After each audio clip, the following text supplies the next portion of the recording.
50%. Benefit 2. Indian Navy ships can now refuel and repair at Russian bases in the Arctic, Pacific, Sea of Japan, and the Far East, expanding India's operational reach by thousands of kilometers.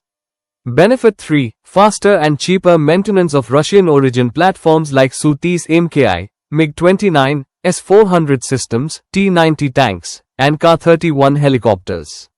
Benefit 4. A stronger strategic position against China, providing fallback logistics options during tension in the Indo-Pacific. Benefit 5. Greater presence in the Russian Far East, which directly supports the Chennai-Vladivostok maritime corridor.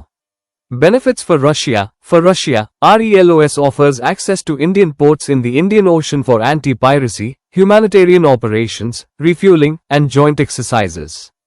It also strengthens Russia's defense exports, energy sales, and fertilizer trade to India. And finally, it gives Russia balance, reducing overdependence on China.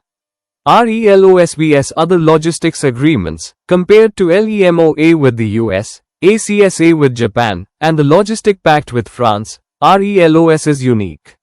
Only Russia provides India access to Arctic waters and Far East military facilities, a region rich in energy reserves and future shipping lanes.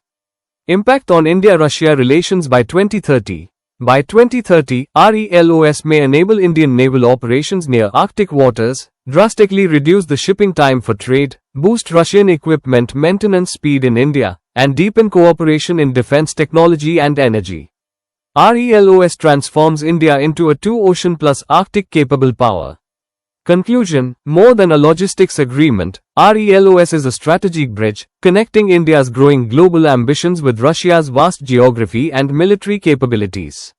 This partnership may redefine the next decade of Eurasian and Indo-Pacific geopolitics.